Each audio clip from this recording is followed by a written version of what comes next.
होठों पर हल्की सी मुस्कान, आंखों पर काला चश्मा, लाल टीके में क्या खूब लगते थे। इनके सियासी गणित के लोग कायल हुआ करते थे। यूपी के मुख्यमंत्री से राजस्थान के राज्यपाल तक की सियासत भी की, पर सियासी सुख नहीं मिला।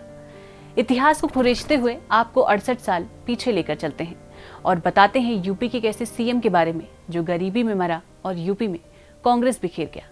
नमस्कार, मैं नेहा तिवारी, आप देख रहे हैं हमारी खास सीरीज हमारे मुख्यमंत्री।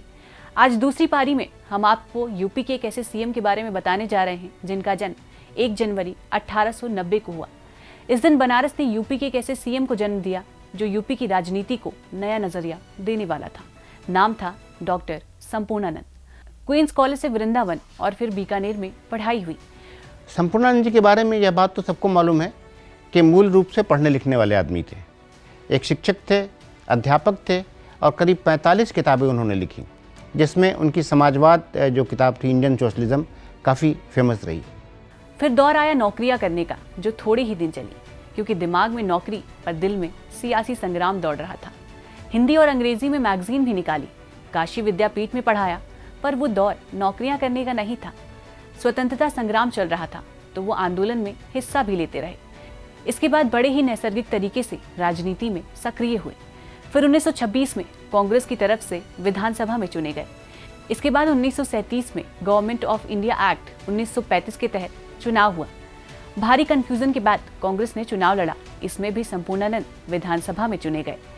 फिर यूपी सरकार के शिक्षा मंत्री प्यारेलाल शर्मा ने रिजाइन कर दिया तो इनको ये पद मिला। बाद में होम मिनिस्ट्री, फाइनेंस मिनिस्ट्री भी संभाली। वो दौर भावनाओं का था।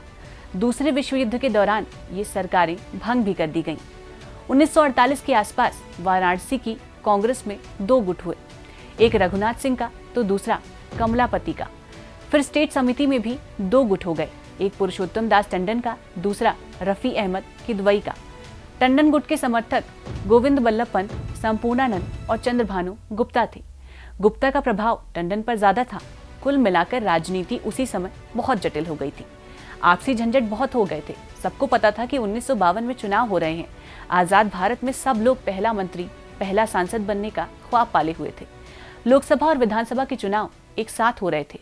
सबको सांसद बनना था। संपूर्णानंद ने विधानसभा चुनाव में खड़े होने से मना कर दिया तो कमलापति त्रिपाठी को मिलने वाली सीट दक्षिण बनारस संपूर्णानंद को दे दी गई। फिर राजनीति ऐसी हो गई कि सब एक दूसरे के ऊपर आरोप लगाने लगे। बात भारत की आजादी की बात की है। पंडित गोविंद बल्लभ पंत यूपी के मुख्यमंत्री बने थे, पर नेहरू ने 1954 में उनको होम मिनिस्ट्री के तौर पर केंद्र में बुला लिया तो यूपी में मुख्यमंत्री के नाम पर विचार होने लगा। ये बहुत ही जटिल था क्योंकि यूपी में कई नेता एक ही कद के थे, पर डॉक्टर संपूर्णानंद को मुख्यमंत्री बनाया गया क्योंकि उन पर सबसे ज्यादा भरोसा था। लेकिन कहानी इस भरोसे पर ही खत्म नहीं हुई। उस वक्त इनके अलावा कमलापति, चंद्रभानु गुप्त, रघुनाथ सिंह और त्रिभुवन सिंह भी खुद को मुख्यमंत्री उम्मीदवार समझते थे। पर सच कहें तो संपूर्णानंद सरकार बस चल ही रही थी। 1 साल में काम जो किया सो किया, लेकिन सरकार और संगठन के कील कांटे दुरुस्त करने में संपूर्णानंद अपनी धाक नहीं जमा पाए। अगर हम उनके मुख्यमंत्रित्व का काल देखेंगे तो उसमें भी बड़ी ही सफलताएं हमको दिखती हैं। सबसे पहली बात, जो जमींदारी लैंड एबॉलिशन का कानून बना, उस कानून में एक सबसे बड़ी खामी यह रह गई थी कि किसान और जमींदार, उनके बीच में जो दीवार थी वो तो समाप्त हो गई, लेकिन जो छोटे जमींदार थे उनको भूमिधर का या ज़मीन का हक दे दिया गया। इसलिए बहुत से लैंडलेस लेबर या मार्जिनल फार्मर बचे हुए थे। तो आवश्यकता थी लैंड सीलिंग के एक एक्ट की। तो 1960 में जो लैंड सीलिंग का एक्ट बना, उस एक्ट के साथ हम संपूर्णानंद को जोड़ते हैं। दूसरी बात, सिर्फ ज़मीन मिलने से नहीं होता, इरिगेशन की बात थी, सिंचाई की बात है। और जो सिंचाई की योजनाएं शुरू हुई, जिसको नेहरू जी ने भाखड़ा नांगल का उद्घाटन करते हुए आधुनिक भारत के मंदिर कहा, वह उत्तर प्रदेश में जो आज भी सबसे बड़ी मानव निर्मित झील है, रिहन सागर डैम, उसकी परिकल्पना 1952 में जरूर हुई, लेकिन 1954 में संपूर्णानंद जी के टाइम पे वो बनना शुरू हुई और वह जाकर के पूरा हुआ। उसके बाद चौधरी चरण सिंह और राम मनोहर लोहिया की राजनीति शुरू हुई। संपूर्णानंद को 1962 में मुख्यमंत्री पद से रिजाइन करना पड़ा। यूपी के मुख्यमंत्री पद से रिजाइन करने के पीछे चंद्रभानु गुप्त और कमलापति त्रिपाठी थे। दोनों ने संकट पैदा कर दिया था। पार्टी के बड़े नेता अपनी ढपली, अपने राग अलाप रहे थे और चुनाव करीब आ रहे थे। 1967 का विधानसभा चुनाव कांग्रेस के लिए विनाशकारी साबित हुआ। इस चुनाव में कांग्रेस के कई नेता हार गए। फिर इनको राजस्थान का राज्यपाल बनाया गया। उसके बाद संपूर्णानंद ने राजनीति से रिटायरमेंट ले लिया। संपूर्णानंद के जीवन से जुड़े बड़े मशहूर किस्से हैं, जिसमें सबसे ज्यादा मशहूर किस्सा बताया जाता है कि वो कभी जनता के बीच जाकर वोट नहीं मांगते थे। गांधी जी की पहली जीवनी कर्मवीर गांधी उन्होंने ही लिखी थी। ये भी कहा जाता था कि हिंदी में वैज्ञानिक उपन्यास सबसे पहले संपूर्णानंद ने ही लिखा। जब संपूर्णानंद राज्यपाल थे तब राजस्थान में यूपी से आने वाले लोगों का तांता लगा रहता था। कहते थे संपूर्णानंद शाम को भांग खाते थे, आने वाले लोग भी भांग बनाते। बड़े मनमौजी इंसान थे ये। जोगी भी बनने वाले थे संपूर्णानंद, क्योंकि एक के बाद एक इनकी 3 बीवियां मर गई थी। पर स्वतंत्रता आंदोलन इनको जिंदगी में वापस खींच लाया और फिर राजनीति में ऐसे घुसे कि इनके मंत्रिमंडल में रहने वाले चंद्रभानु गुप्ता, चरण सिंह, कमलापति त्रिपाठी, हेमवती नंदन बहुगुणा सारे बाद में यूपी के मुख्यमंत्री बने। और मुख्यमंत्री बनने के बाद जब वो हटे, एक एजुकेशन रिपोर्ट 1961 में आई, जो आज तक उसको हम फॉलो करते हैं कि प्राइमरी स्कूल में बच्चों की ड्रेसेस होनी चाहिए, यूनिफॉर्म होनी चाहिए, जिससे बच्चों में कोई अंतर न महसूस हो।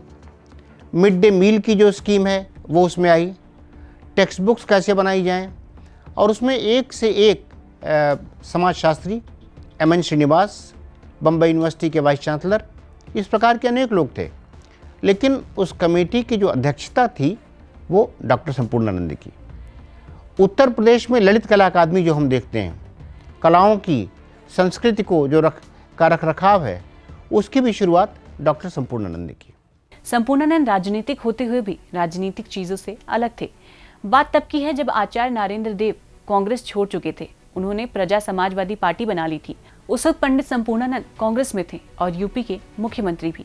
सवाल आया प्रजा समाजवादी पार्टी का घोषणा पत्र लिखने का। सभी को अंदाजा था कि आचार्य जी से खुद ही लिखेंगे, पर आचार्य जी की तबीयत थोड़ी खराब थी।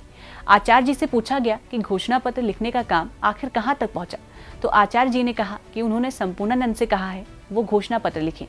आचार्य जी के साथी थोड़े चिंतित हुए कि विरोधी पार्टी का आदमी क्या लिखेगा। 3 महीने बाद हाथ से लिखा कागजों का बंडल आचार्य जी के पास आया। ये संपूर्णानंद ने भेजा था। आचार्य जी ने उसे देखे बिना ही सीधा छपने को भिजवा दिया। राजस्थान के मुख्यमंत्री मोहनलाल सुखाड़िया संपूर्णानंद का बहुत आदर करते थे। उनके नाम पर जोधपुर का मेडिकल कॉलेज बनवाया। उस वक्त के एकमात्र राज्यपाल थे संपूर्णानंद, जिनके नाम पर किसी सरकारी संस्था का नाम रखा गया था। अंतिम दिनों में संपूर्णानंद गरीब हो गए थे। सुखाड़िया पैसे भेजकर उनकी मदद करते थे। आज की हमारी इस वीडियो में बस इतना ही। पर आपको हमारी ये वीडियो कैसी लगी हमें कमेंट बॉक्स में ज़रूर बताएं। अगर आप हमारी ये वीडियो फेसबुक पर देख रहे हैं तो पेज को लाइक ज़रूर करें। अगर इंस्टाग्राम पर देख रहे हैं तो फॉलो करना बिल्कुल ना भूलें। अगर यूट्यूब पर देख रहे हैं तो सब्सक्राइब और शेयर ज़रूर करें। ऐसी तमाम जानकारी के लिए देखते रहें और करते रहें बातें यूपी की। नमस्कार।